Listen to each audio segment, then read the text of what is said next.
Hello mga kasilosa. Na ako nakita nga yun. Nanapod ko yung nakita nga video. Kanang, alam mo ito, ano na siya, nasa kalingap si Tatay Ruben. Gikan siya sa India. Tapos, nag-uli niya ba? Ano itong salubungan kasi mga anak ko gakos, nakakaiyak, nakakamiss. Kaya na-miss ko talaga. Parang na-relate, parang nakaka-relate ako. Mamaya ano ko siya, ilagay ko siya sa aking thumbnail. Nakakaiyak sobra. Alam niyo ba na, ano ako, yung papaya ba na pagtusok, di ba pag imong tuslo ko ng kapayas matulog na yun, ingon anak ko. Kaya panuorin niyo po mga kasilosa. Na alaala, dami po talaga po mga kalingap na hindi ko din nakalimutan mga kalingap. Hindi ko alam kung pag-alis ko doon na pinapagilan ko, nahiyak ko kasi nahiyak si mama. Kaya sobra po talaga. Siyempre hindi naman din pwede na iwan sila kung matatagal pa ako doon. Tapos kuwawa man yung 4 na bata. Kaya po mga kalingap, kailangan ko talaga na umuwi. And syempre lahat naman kayo mga suporta sa kay Kalingap Rap. Kaya na rescue na siya sa amin noon na lahat, dami na po yung nangyari, lahat ng bagay kay Kuya Alvin. Salamat din ako sa kanya dahil kung wala siya, di ko din naman talaga kita si bangkay ni Papa kung mga kalingap yun.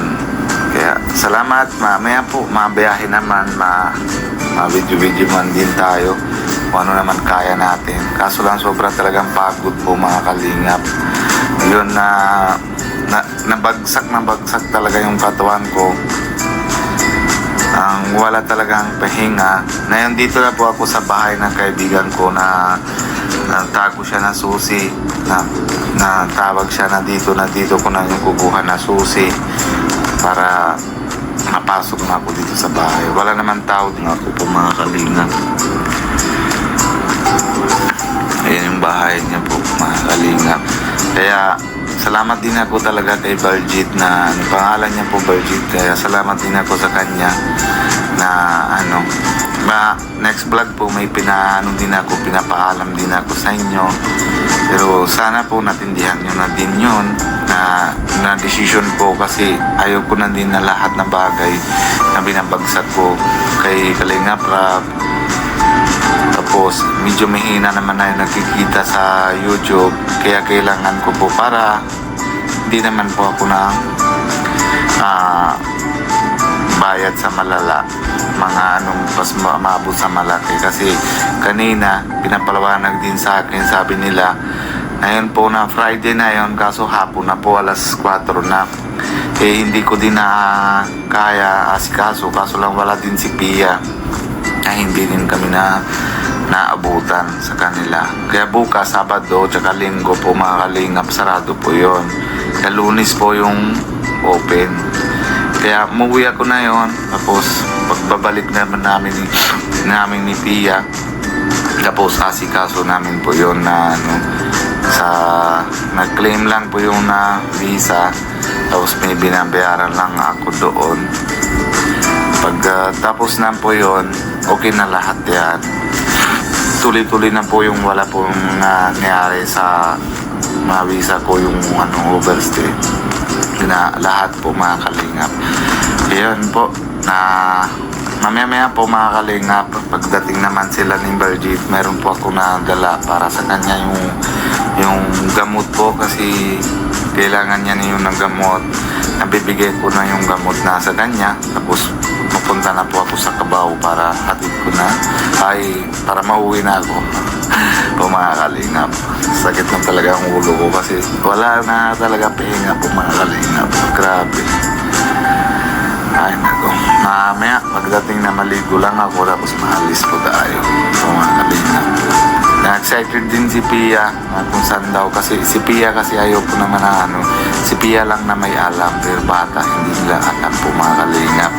Pero itong vlog ko ito, ina-upload ko pag nandun na po ako. Kasi para surprise ko yung mga bata po mga kalingap.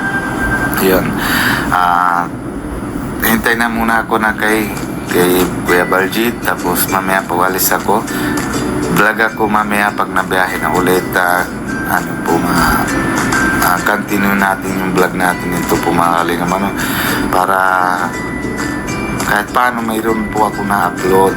Tapos pagdating ako sa Pambuhan, tingnan na natin. Pero sa lagay ko na doon ako muna kay Kalingap Rap, siya na muna po hatid sa akin. Hindi